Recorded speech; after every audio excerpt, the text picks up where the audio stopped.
reviendra pas? L'état de santé de Kshogel Kokala Maïga, qui était au repos forcé durant ces 4 derniers mois, faisait l'objet de toutes les spéculations. Il y a 10 jours, la première apparition publique du chef du gouvernement malien, victime d'un accident vasculaire cérébral, en août, avait relancé les paris. Ce 4 décembre, Assimi Goïta, le président de la transition, a tranché. Sur les ondes de la télévision nationale, Mamadou Oulal, le secrétaire général de la présidence, a lu un texte abrogeant le décret qui, à la fin d'août, avait fait du colonel Abdoulaye Maïga le Premier ministre par intérim. La nomination de Kshogel Maïga à la tête du gouvernement n'ayant jamais été annulée, ce dernier reprend, de facto, ses fonctions. Bien que l'annonce, faite au nom d'Assimi Goïta, ne cite pas expressément Kshogel Maïga, celui-ci a lui-même fait savoir, sur les réseaux sociaux, qu'il reprenait ses activités.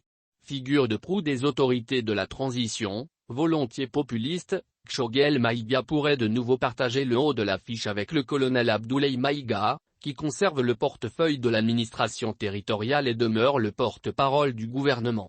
Une fonction pour laquelle le gradé s'était largement inspiré du style incisif de Kshogel Maïga, notamment lorsqu'il décochait des flèches contre la France et la CEDEAO à la tribune des Nations Unies. En plus de ses anciens titres, Abdoulaye Maïga est nommé ministre d'État, poste où il pourrait être appelé à assurer l'intérim du Premier ministre en cas d'absence, d'empêchement ou de vacances. À Bamako, ce nouveau statut suscite une certaine perplexité. Abdoulaye Maïga est le Premier ministre d'État à être nommé sous cette transition, note un analyste. Cette nomination en fait une sorte de vice-premier ministre, ce qui peut laisser penser que Kshogel est en sursis. Bien avant son arrivée, Kshogel Maïga semblait en perte de vitesse. Très décrié par la classe politique, il avait été confronté à la défection de ses alliés d'hier, avec qui il avait conduit les manifestations contre le régime d'Ibrahim Boubacar Keïta, HIPC. Au mois d'août dernier, le M5 RFP, dont il est issu, s'était scindé en deux, une partie de ses cadres refusant de reconnaître son autorité au sein du mouvement.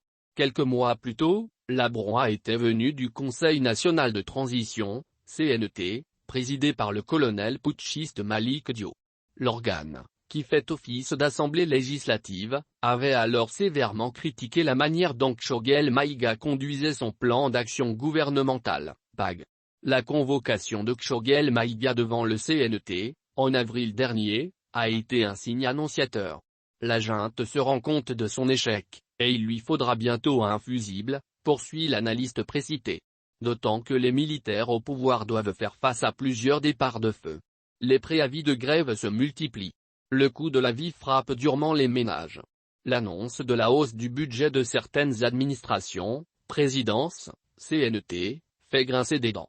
Enfin, la situation sécuritaire ne cesse de se dégrader. Des groupes terroristes font des percées sans précédent, en particulier dans la région de Ménaka, nord-est.